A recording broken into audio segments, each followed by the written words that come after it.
आइए शुरू करते हैं हिंदी साहित्य गद्य खंड का पाठ संख्या 11।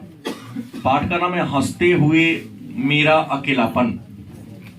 हंसते हुए मेरा अकेलापन हिंदी साहित्य के साहित्यकार मलयज के लिखा गया डायरी है और इस डायरी में इन्होंने अपने जीवन की घटनाओं के बारे में जिक्र किया है। वास्तविकता को इन्होंने बताने का प्रयास किया है। और डायरी क्या होता है, डायरी का महत्व क्या होता है, डायरी कहते किसे हैं और डायरी का लिखा जाना क्यों मुश्किल होता है, इन सारे बातों का जिक्र इस पाठ के माध्यम से, इस डायरी के माध्यम से हम सबके सामने रखने का इन्होंने क्या किया है, प्रयास किया है। तो सबसे पहले आते हैं कि मलयज जिन्होंने हंसते हुए मेरा अकेलापन, हंसते हुए मेरा अकेलापन मतलब जीवन में किसी प्रकार की उदासी नहीं थी, तनाव नहीं था, इतना सब कुछ होने के बावजूद भी इन्होंने अपना पूरा जीवन अकेला ही बिताया। इसी बात का दुख भी डायरी के माध्यम से इन्होंने कहने का, बताने का क्या किया है, प्रयास किया है। तो सबसे पहले जानने की मलयज का खुश रहे जन्म कब हुआ। तो मलयज जिनका जन्म 1935 ईस्वी में हुआ था और इनका जन्म हुआ था उत्तर प्रदेश के, उत्तर प्रदेश राज्य के आजमगढ़ जिला, आजमगढ़ जिला के महुई नामक गांव में। कहां? महुई में इनका जन्म हुआ था। इनकी मृत्यु की बात कर दे कि इनकी मृत्यु कब हुई, तो इनकी मृत्यु 26 अप्रैल 1982 को, 26 अप्रैल 1982 ईस्वी को इनका क्या हुआ था, जन्म हुआ था। मूल नाम पूछा गया प्रश्न है, मूल नाम या इसको आप कह सकते हैं बचपन का नाम या वास्तविक नाम। हाँ, भरत जी श्रीवास्तव इनका वास्तविक नाम था। यह प्रश्न आपको पूछा भी गया है कि मलयज का वास्तविक नाम क्या है, तो भरत जी श्रीवास्तव। इनके पिता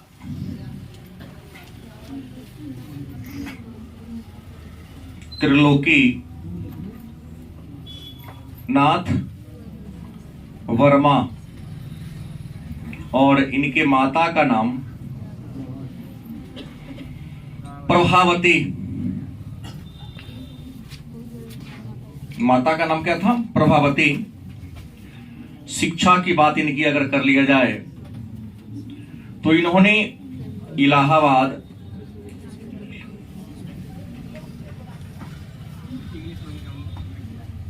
विश्वविद्यालय से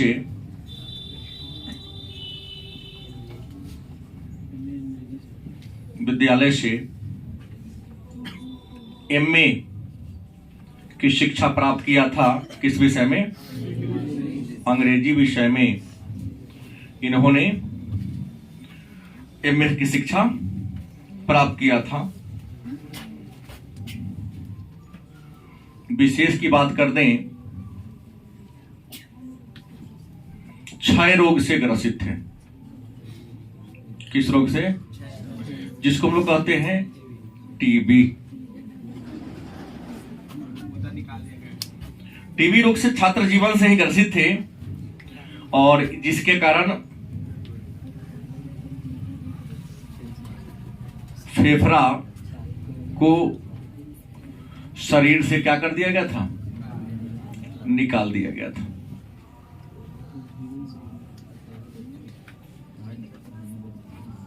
मतलब मलयज के पास कितने फेफड़ा थे? एक। और फेफड़ा को निकाला क्यों गया था? क्षय रोग के कारण। इसके बाद इन्होंने कार्य क्या किया था, वृत्ति क्या किया था अपने जीविकोपार्जन के लिए। शिक्षा प्राप्त करने के बाद हर इंसान कुछ ना कुछ करना चाहता है। तो मलयज भी शिक्षा पूरी करने के बाद कृषि मंत्रालय, किस विभाग में? कृषि मंत्रालय, भारत सरकार के कृषि मंत्रालय में इन्होंने काम किया था। इसके अलावा इलाहाबाद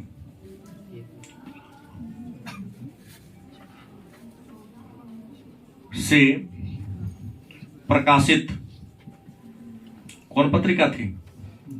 परिमल। इलाहाबाद से एक पत्रिका प्रकाशित होती थी जिसका नाम क्या था? परिमल। इन्होंने परिमल में भी क्या किया था? काम किया था। यह इलाहाबाद की एक संस्था थी, परिमल में काम किया था। अभिरुचि की बात करते हैं।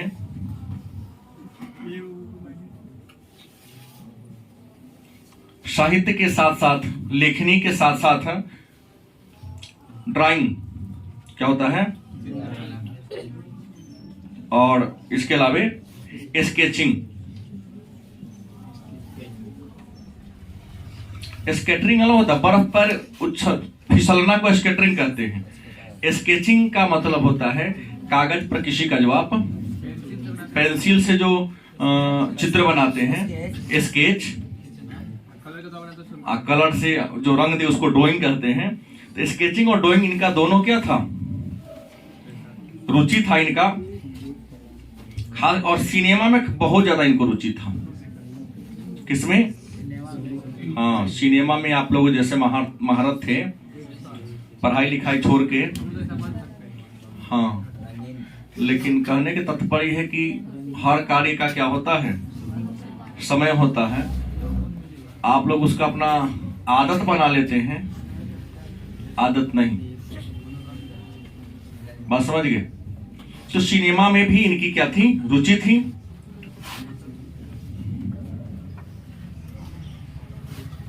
रचना की बात करें, इन्होंने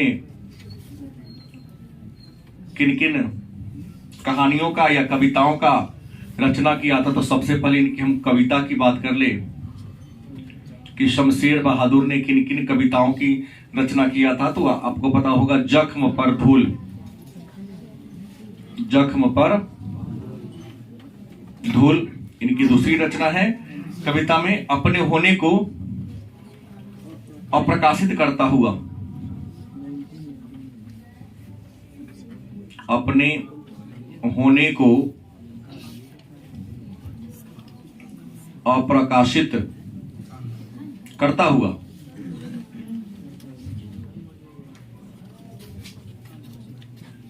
इनके द्वारा रचित जो तीसरी कविता थी, थोड़ी आलोचना हो जाएगी अब। इसके अलावा इन्होंने कुछ आलोचनात्मक साहित्य की भी रचना किया था, और इनके द्वारा लिखा गया जो प्रमुख आलोचना थी उसमें कविता से साक्षात्कार, कविता से साक्षात्कार। इसके अलावा संवाद और एकालाप, संवाद और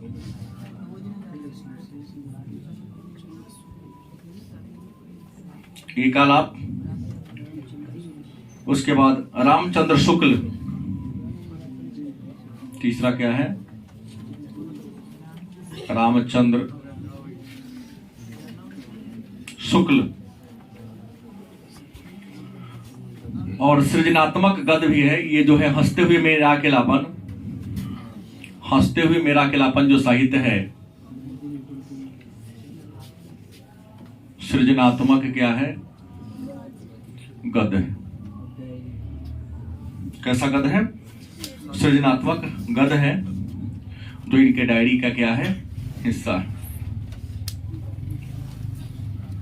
और एक विशेष बात है कि मलयज का उदय,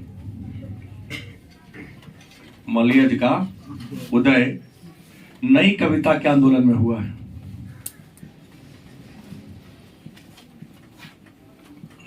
जब कविता के क्षेत्र में नए आंदोलन प्रारंभ हुआ था, उसी दरमियान इनका क्या हुआ था, एक साहित्यकार के रूप में उदय हुआ था। तो जान लेते हैं कि ये मलयज थे कौन। तो मलयज हिंदी साहित्य के एक महान साहित्यकार, जिनका जन्म 1935 ईस्वी में उत्तर प्रदेश के आजमगढ़ जिला के महुई नामक गांव में हुआ था। इनके बचपन का नाम या मूल नाम भरतजी श्रीवास्तव था। इनके पिता त्रिलोकीनाथ वर्मा, माता का नाम प्रभावती।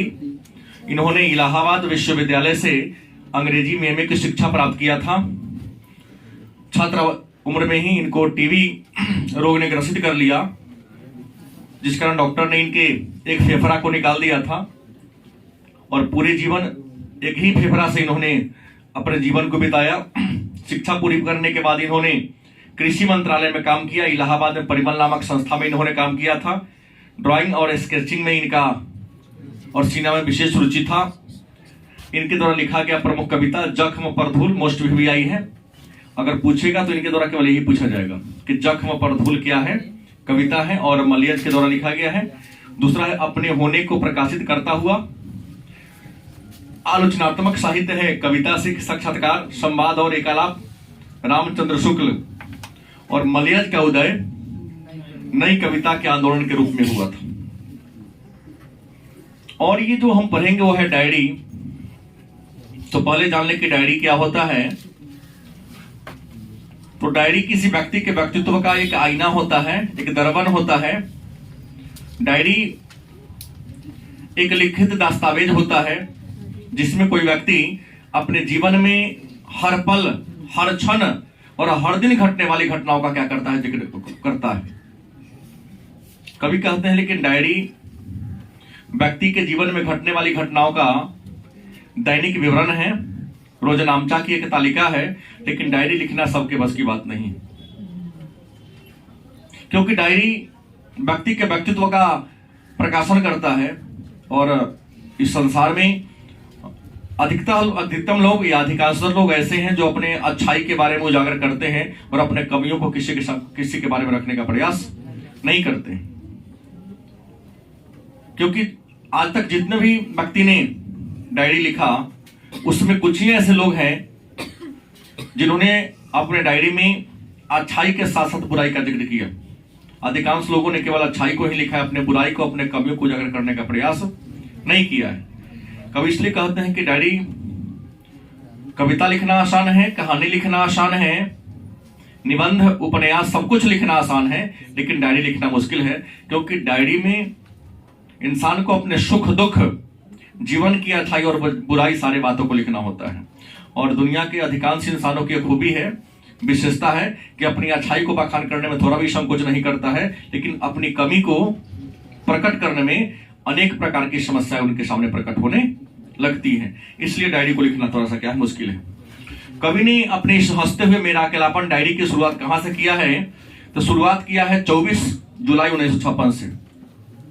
कब किया है? 24 जुलाई 1956 से,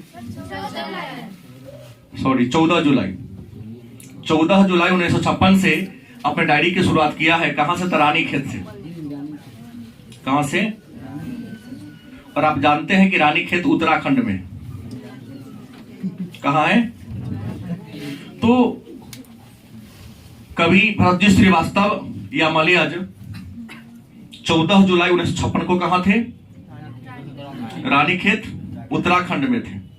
और यहीं से इन्होंने अपनी डायरी को लिखना शुरू किया। और लिखते हैं कि सुबह जब यह बेड पर से उतरे और फ्रेश होकर अपने घर से बाहर निकले तो इन्होंने क्या देखा? सुबह बहुत सारे पेड़ काटे जा रहे हैं।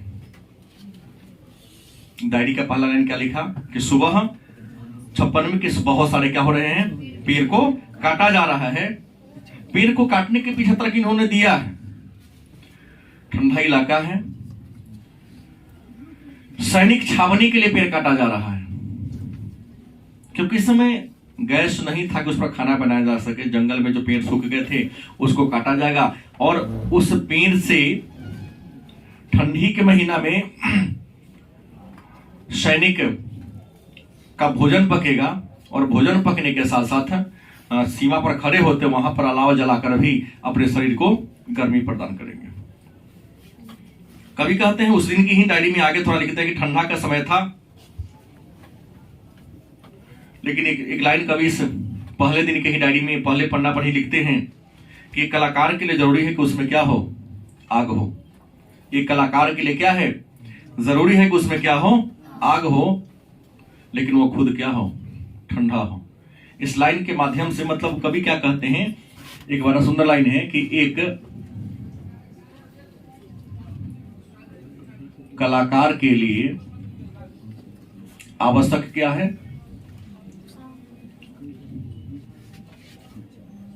उसमें क्या हो,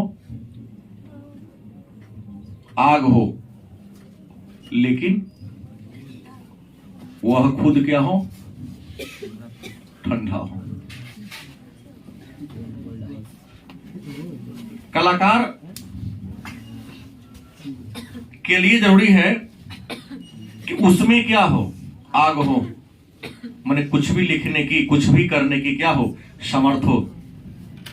ताकि जब तक आप में आग नहीं होगी, उत्तेजना नहीं होगी, संघर्ष करने की आप में सामर्थ्य नहीं होगी, तब तक आप इतिहास की रचना नहीं कर सकते। लेकिन आपके अंदर कुछ करने की जो जज्बा हो, जुनून हो, आग हो, लेकिन आपका व्यक्तित्व क्या हो, ठंडा हो।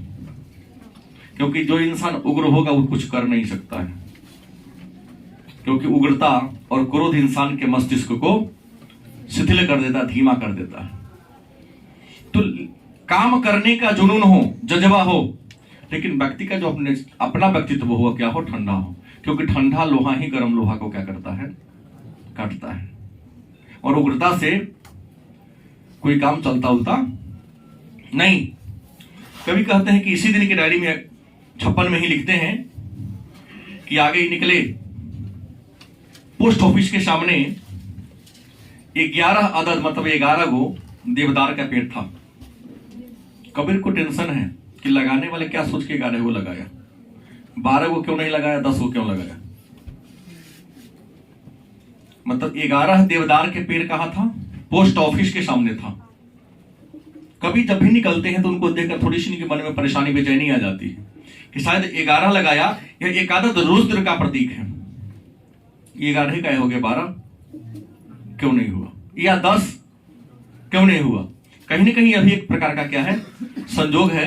और 11 लगाने वाले के पीछे लाइन से, कतार से है, कुछ सोचकर कलाकार ने लगाया होगा, लगाने वाले ने लगाया होगा। क्योंकि 11 देवदार का पेड़ किसका प्रतीक मानते हैं, एकादश रुद्र भगवान शिव का प्रतीक मान लेते हैं। पुनः कवि 18 जून 1957 की बात करते हैं, और 1957 को भी कवि रानीखेत में ही रहते हैं। कहाँ रहते हैं, रानीखेत में ही होते हैं। ऐसा प्रश्न कर सकता है, क्योंकि डायरी है कि कवि 56 में कहां थे, उत्तराखंड के रानीखेत में। 57 में कहां थे, तो उत्तराखंड के रानीखेत में है। इस दिन की डायरी में लिखते हैं, इस दिन के पन्ना में लिखते हैं कि खेत के मेड़ पर कुछ कौआ का कतार बैठा हुआ था। क्या जी, यारी पर 18 जून 1957 रानीखेत में ही थे। इस दिन जो इन्होंने डायरी लिखना शुरू किया था, क्या लिखा कि खेत के मेड़ पर, मेड़ मतलब आरी पर क्या था, कौआ का एक कतार देखा। अब कवि के मन में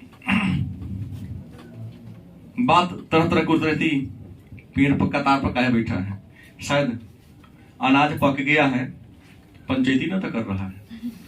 कितने दिनों तक हम लोगों ने देख किया, काट के किसान लेके चला जाएगा, या उसमें से कुछ अनाज को छुपाकर अपने स्टॉक में रखने की इसके मन में था। कोई ना कोई रीजन तो था कि फसल के तैयार हो जाने के बाद ये सारे कौआ का वहां पर क्या लगा हुआ है, कतार लगा हुआ है।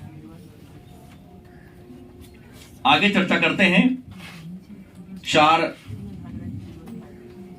जुलाई 1962 को, और यहां कवि कहां थे, कौसानी में थे। कौसानी उत्तर प्रदेश में है। कहां है, उत्तर प्रदेश के कौसानी में है। कवि को इंतजार है कि चिट्ठी का, और कवि अकेला रहते थे। कोई न कोई रिश्तेदार नातेदारी के लिए हमेशा चिट्ठी भेजा करता था हालचाल पूछने के लिए, क्योंकि एक था ही इसके पास कि है कि चल बसा।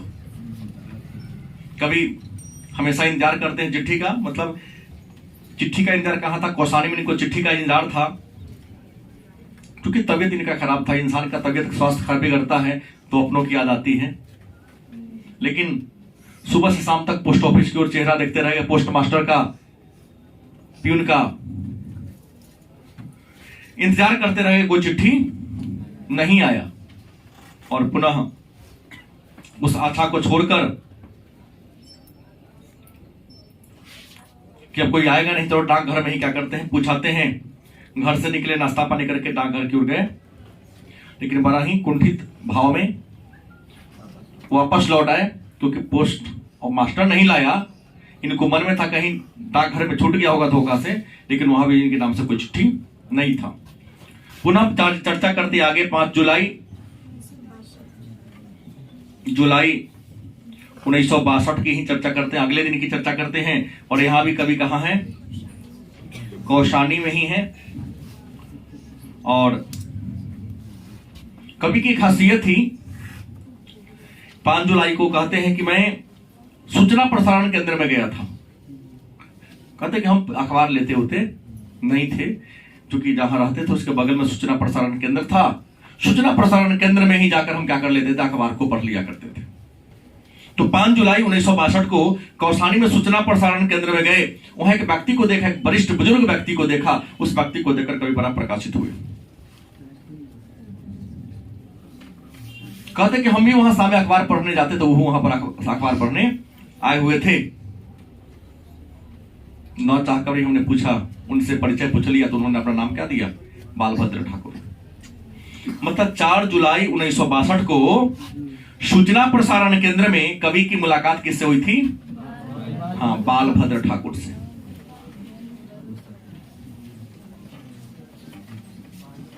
कहां मिला था? सूचना प्रसारण केंद्र में।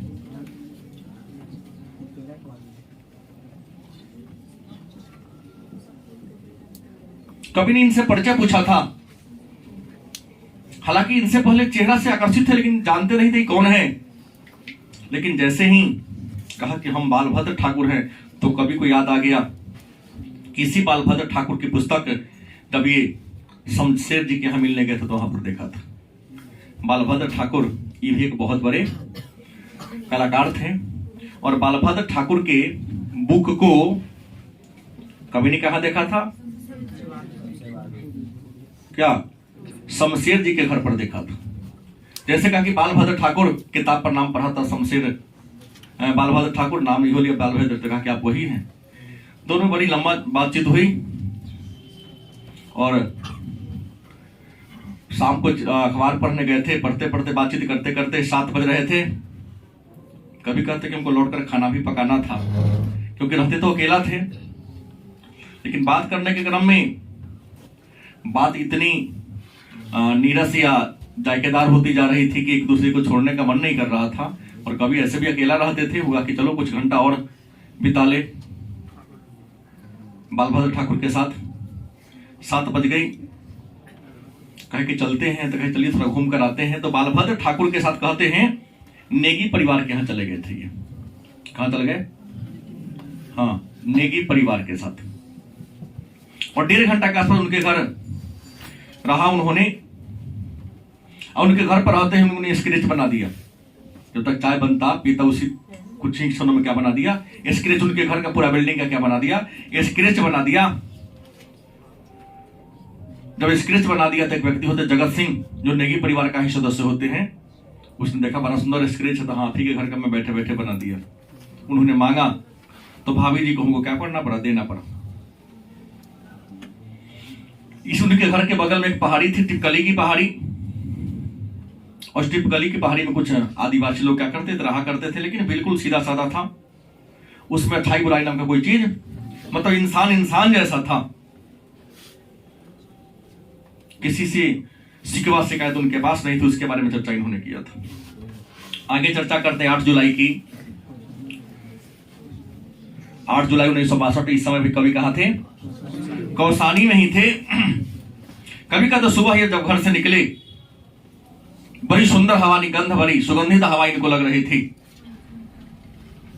कोमल सा मिठास आ रहा था। जुलाई का महीना है, पेड़ पर अनेक प्रकार के फल फूल लगे होंगे। सेब संतरा की खेती इधर बड़े पैमाने पर होती है, और आम का भी महीना था, आम का गंध भी आ रहा था, तो वातावरण से विभिन्न प्रकार के फल फूल आ रहा था। इनको बड़ा ही आनंदित किया। इतना सुगंध और मिठास कोमल हवा था कि इन्होंने सोचा कि आंख बंद करके इस खुशबू को क्या किया जाए, लिया जाए।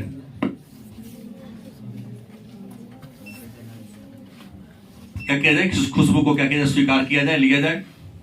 आगे चर्चा करते हैं। कवि 5 जुलाई,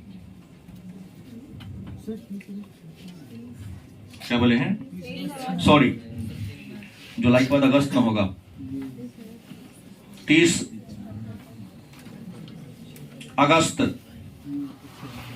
1976 की बात करते हैं। और 30 अगस्त 1976 को कवि कहां आ गए, दिल्ली में आ गए। एक यहां पर बात आया कि कवि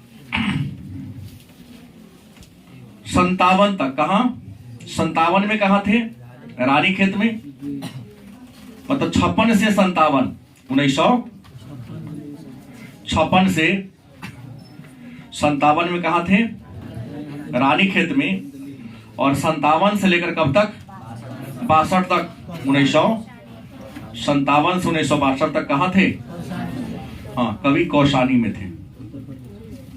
ये प्रश्न चाहे तो पूछा जा सकता है। और दिल्ली में कवि का प्रवेश कब होता है, दिल्ली में 1976 में कवि का प्रवेश होता है। और आपको बता दें 1976 से लेकर हम लोग कहा कि मृत्यु तक दिल्ली में, मतलब 1981 तक कहां रहते हैं, दिल्ली में ही रहते। मतलब ये कह सकते हैं मृत्यु तक कवि कहां रहे हैं, दिल्ली में रहे। 30 अगस्त को 1976 को कवि का दिल्ली में क्या होता है, प्रवेश होता है। दिल्ली में जब प्रवेश करते हैं तो 30 अगस्त 1946 में इन्होंने क्या देखा, सेब बेचती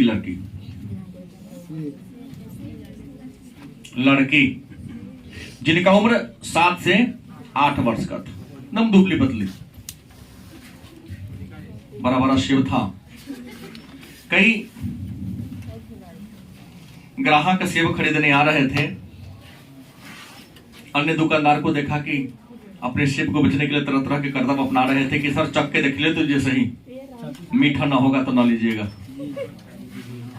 लड़की भी ग्राहक को लगता है, कभी कहते कि लगता है कि शायद पहली बार बेचने आई थी, या किसी ने मजबूरी बस इसको दुकान पर क्या करा दिया हो, खड़ा करा कर बैठा दिया हो, चला गया हो। लड़की भी कहती थी मीठा सेब है बाबूजी, भैया जी ले लीजिए। चाकू निकालती, अच्छा खाइए ना, लेकिन काटने का प्रयास करती, लेकिन उसकी कलाई में इतना दम नहीं था, पतली सी कलाई, कि चाकू से सेब को क्या कर सके, नहीं। वो कभी कहते हम भी उसके सामने खड़े हुए, सेब लेने की इच्छा थी, लेकिन उसके हाव भाव स्वभाव को देखकर हमको लगा उसने हमको ही चाकू सेब धरा दिया कि अपने से काट के खा लीजिए, चख लीजिए, मीठा लगेगा तो लेना।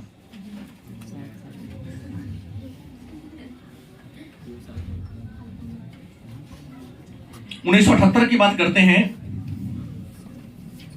10 मई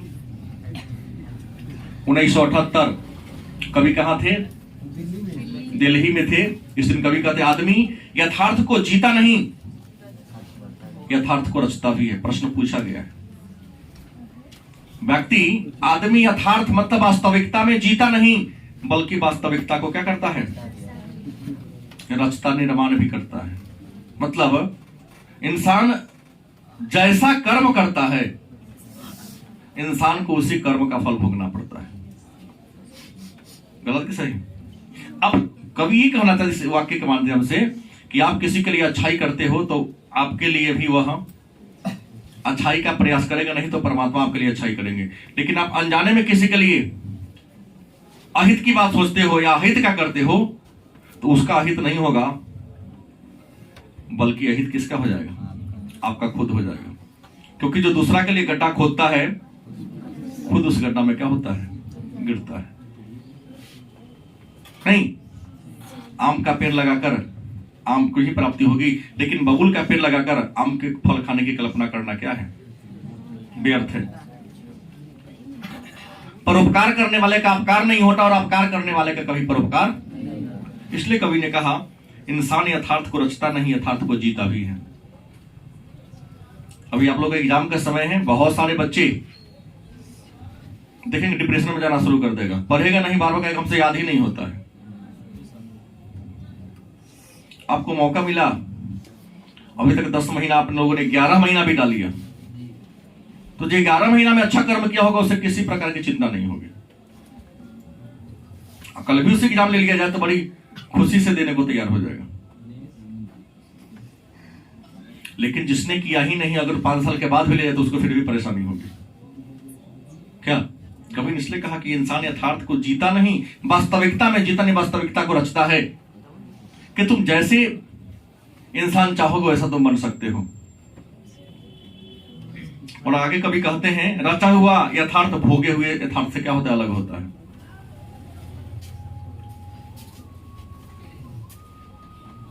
और लिखते हैं इस तारीख को कि इस संसार है कहता लेन देन का काम है, क्योंकि आप किसी के लिए कुछ करोगे तभी दूसरा आपके लिए कुछ करेगा। आप सोचते हैं कि हम कुछ भी त्याग ना करें और दूसरा इंसान मेरे लिए बहुत सारा त्याग करते, इसकी कल्पना कभी नहीं करना है, संभव नहीं है। वो आपके सभी आपके माता पिता नहीं कि तुम अपने माता पिता के लिए कुछ नहीं करता फिर वो आपके लिए बहुत चीज कर देता है। क्या जी, आप सबको पढ़ाया जाना मतलब वो गैर उत्पादक उनके लिए आप लोग हैं, हाँ वर्तमान में भी और भविष्य में भी, क्योंकि आज का जो समय चल रहा है गारंटी नहीं कि आप लोग पढ़ा लिखा रहे, आपके माता पिता पढ़ा रहे हैं तो उनके बुढ़ापा में आप उनकी सहारा बनोगे। लेकिन फिर भी वो गैर आर्थिक मानव बनकर आज सब पर अपने जीवन की महत्वपूर्ण समय और समय के साथ साथ अपने जीवन की मोटी कमाई को भी यहाँ पर क्या इन्वेस्ट करने लगा रहे हैं। तो एक बात रखेंगे, कभी कहते हैं इंसान जो संसार में रचता है वही जीता और भोगता है। तुम किसी के साथ जैसा करोगे तुम्हारे साथ दूसरा भी वैसा ही करेगा। और ऐसा बात हमने इतिहास पढ़ाने के क्रम में भी बताया था कि बिंबिसार के पुत्र अजातशत्रु ने सत्ता प्राप्त करने के लिए अपने पिता की हत्या किया था। तो अजातशत्रु के पुत्र उदयन या उदयभद्र ने भी अपने पिता की हत्या करके सत्ता को प्राप्त किया था। परंपराएं दोहराती हैं, आप बड़ों का सम्मान करोगे तो आपका छोटा भी आपका सम्मान करेगा, और तुम किसी का सम्मान नहीं करोगे, कल्पना कभी करना ही नहीं कि तुम्हारा भी कोई सम्मान करेगा, क्योंकि जी कहवाना है तो बहुआ कहना पड़ेगा। गलत कि सही? तुम किसी को रे कहोगे और ये कल्पना करेगा हमको जी कहे, नहीं सोचना है। हमने कहा औरंगजेब मतलब आलमगीर ने अपने पिता शाहजहां को सत्ता के खातिर अपने पिता को जेल में रख दिया, मर गया तो उसके सब यात्रा में हिस्सा नहीं लिया था। और यह भी मैं बताया हूं आपको कि जब औरंगजेब की मृत्यु हो गई तो उसके भी 4 संतान थे।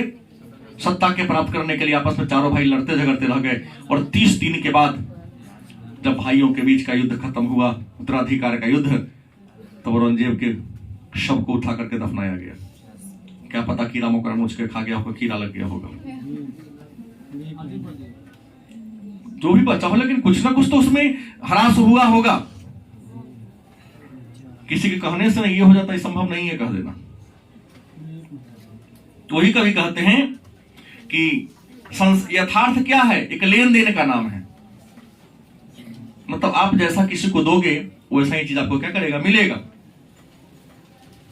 और हर आदमी उस संसार को रचता है जिसमें वह जीता है और भोगता भी है।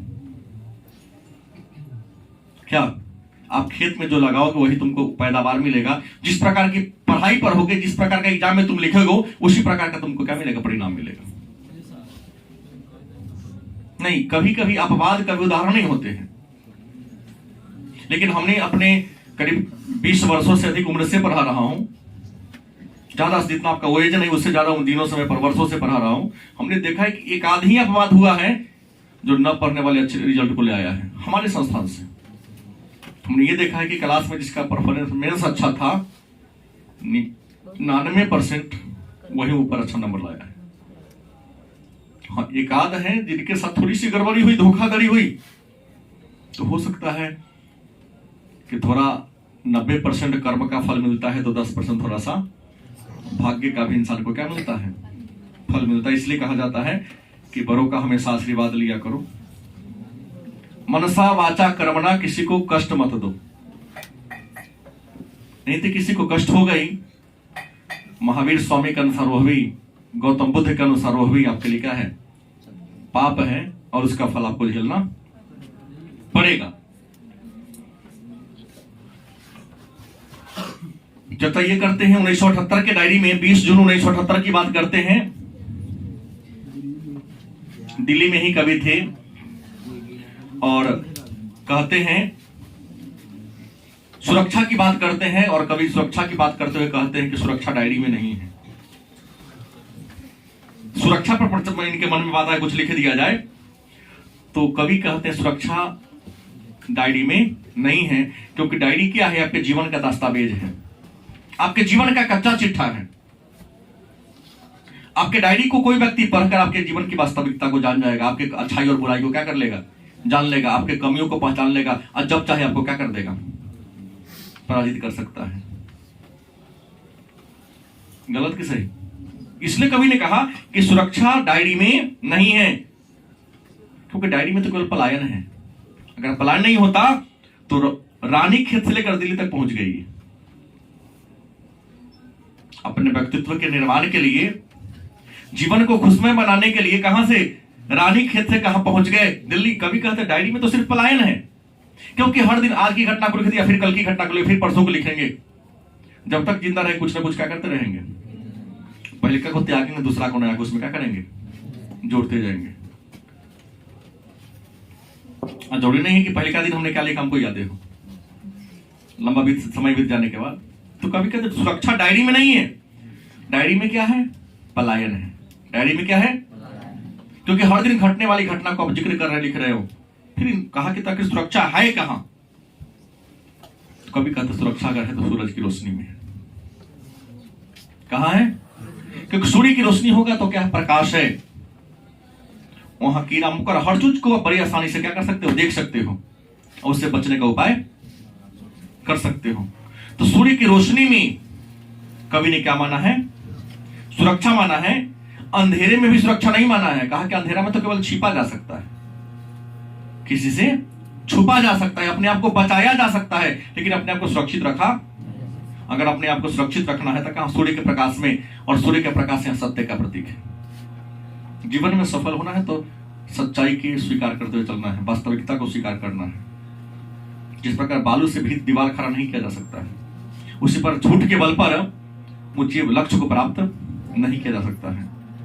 चोरी करके इंटर का परीक्षा पास कर सकते हैं, मैट्रिक का परीक्षा पास कर सकते हैं, नहीं धोखा से ज्यादा नंबर मिलेगा तो मार्केट में कॉलर उठा के गांव में चलेंगे कि हमने टॉप कर लिया। लेकिन जीवन की परीक्षा जो आपको वृद्धि देती है, जो रोजगार देती है, जो परीक्षा पास करने पर आपको पैसा प्राप्त होता है, उस परीक्षा में आपको सफलता नहीं मिलेगी। लाइफ में टॉप करने के लिए वही कभी ने कहा कि अगर सुरक्षा है तो सूरज के प्रकाश में, सत्य में सुरक्षा है। इसलिए जीवन में आगे बढ़ना है तो सच्चाई से मुंह नहीं मोड़ना चाहिए। जो इंसान सच्चाई से मुंह मोड़ लेता है, अपने वास्तविकता को ठुकरा देता है, कुछ दिन आगे बढ़ता है, बाद में उसको पीछे जाना ही पड़ेगा। गलत कि सही? अपनी कमी को महसूस करनी चाहिए, और कमी को महसूस करते हुए उसमें सुधार लाने का क्या करना चाहिए, प्रयास करना चाहिए। और कभी 78 में ही 9 दिसंबर के डायरी में लिखते हैं कि दस्तावेज रचना का एक कच्चा माल है। जब कुछ आप लिखते हैं तो अलग अलग साहित्यकार के साहित्य को क्या करते हो, पढ़ते हो, और साहित्यकार के साहित्य को पढ़कर उसको अपना मूलधन बना लेते हो, और उसी मूलधन से नया साहित्य का क्या कर देते हैं, रचना कर देते हैं। दिल्ली में ही रहकर कवि कहते हैं कि इनका स्वास्थ्य और ज्यादा क्या हो गया, खराब हो गया। पहले ही इनके शरीर में क्या था, एगो फेफड़ा था, और 26 सितंबर 1982 में इनकी क्या हो गई, अचानक मृत्यु हो गई। तो डायरी के माध्यम से हम सबको बहुत सारी सीख दिए हैं। ये बताना चाहते कि डायरी क्या है, आपके जीवन का दर्पण है। लेकिन डायरी लिखना सबकी बात, बस की बात नहीं है। डायरी वही लिख सकता है जो निष्पक्ष हो, जिन्हें अपने मान सम्मान या अपमान का भय ना हो। और जीवन में आगे बढ़ने के लिए उन्होंने क्या कहा कि हमेशा अपने को सेफ रखना है, सुरक्षित रखना है, लेकिन सुरक्षित कमरा में नहीं है, क्योंकि कमरा में अंधेरा होता है, अंधेरा झूठ होता है कई बार। सुरक्षा अगर है तो कहां? सूर्य के प्रकाश में है, जहां हर चीज स्पष्ट और वास्तविक रूप में आपको क्या होती है? दिखाई देती है। क्योंकि रात में बल्ब की चकाचौंध रोशनी में क्या मेकअप करके चेहरा के रंग को भी बदला जा सकता है। सिनेमा के पर्दा पर तो लंबा को छोटा बना के दिखा दिया जाता है और छोटा को बहुत बड़ा हाइड करके दिखा दिया जाता है। सुरक्षा अगर रियल में देखना है तो सूर्य के प्रकाश दिन में होगा। कहा जो सब चीज वही दिखता है जैसा वह होता है।